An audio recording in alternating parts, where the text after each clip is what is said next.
The charming, barnstorming Babe Ruth captivates Seattle in 1924. With Major League Baseball's postseason swinging into high gear, Now and Then eagerly commemorates the first sighting of the Babe in our woods. George Herman Babe Ruth, that is. Given today's seemingly endless playoffs, this year's champion team may not emerge before November 4th. But in the simpler schedule of 1924, the sole postseason play was the World Series, which that year ended October 10th. Immediately afterward, star ballplayers barnstormed, playing coast-to-coast exhibition contests, mostly west of the Mississippi, land of no big league ball clubs.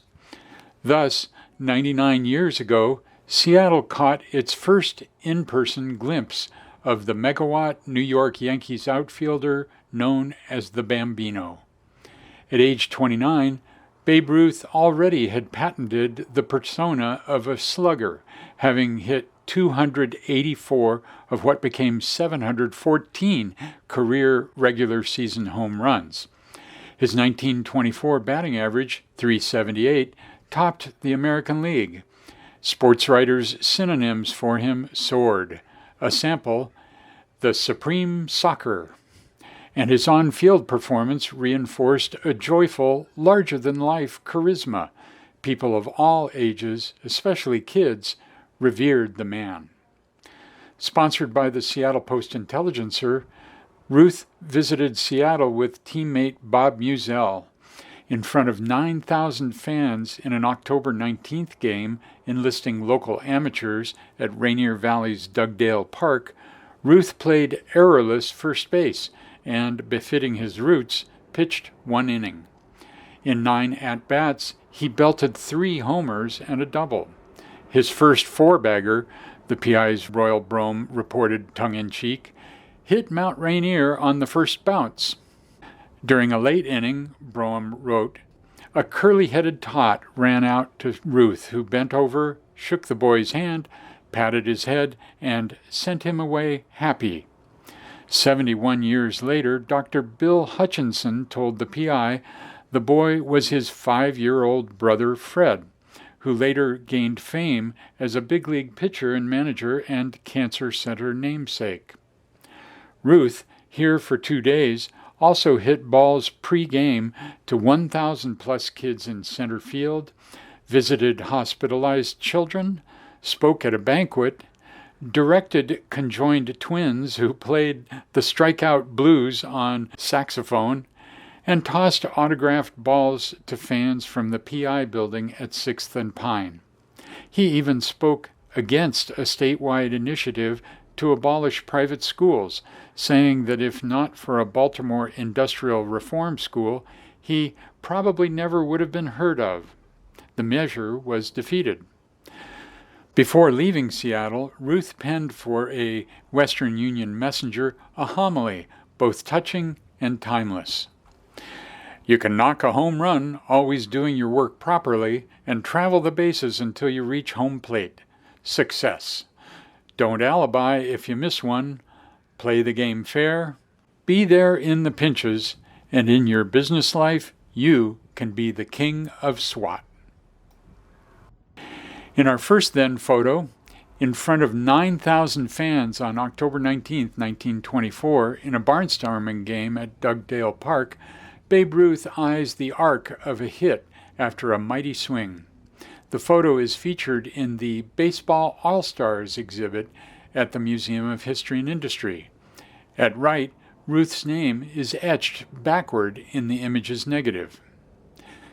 In our second then photo, during his 1924 visit to Seattle, Babe Ruth perches on a car to toss baseballs to 24 capped boys.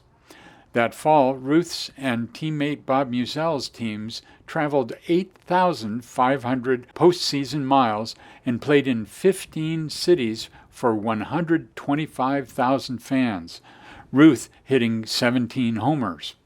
Ruth returned to Seattle in 1926 and 1947. He died in 1948 at age 53.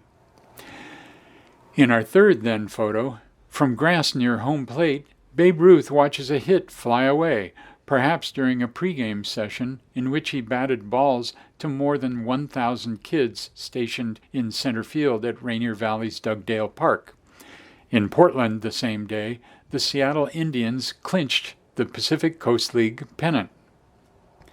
In our fourth then photo, a portion of the October 19, 1924 exhibition game program shows Babe Ruth batting fourth, followed by Bobby Burns batting fifth. Contrary to the program details, however, the Seattle Post-Intelligencer reported that Ruth, not Burns, played first base for most of the game. Batting first, Torrance represented later Seattle sports legend Roscoe "Torchy" Torrance. In our fifth then photo, a full page of the October 19, 1924 exhibition game program showing Babe Ruth batting fourth, followed by Bobby Burns batting fifth. Contrary to the program details, the Seattle Post-Intelligencer reported that Ruth, not Burns, played first base for most of the game.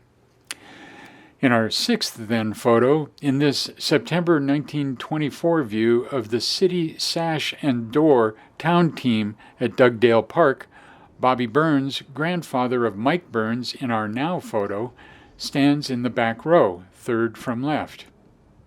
In our seventh and final then photo, 4 generations of Burnses in 1957. From left, Mike Burns, nearly 3, Mike's dad, Bob Burns, 22, Mike's grandfather, Bobby Burns, 61, who batted fifth after Babe Ruth in the October 19, 1924 exhibition game, and Mike's great-grandfather, Bill Burns, 83, in front of his house in Ballard.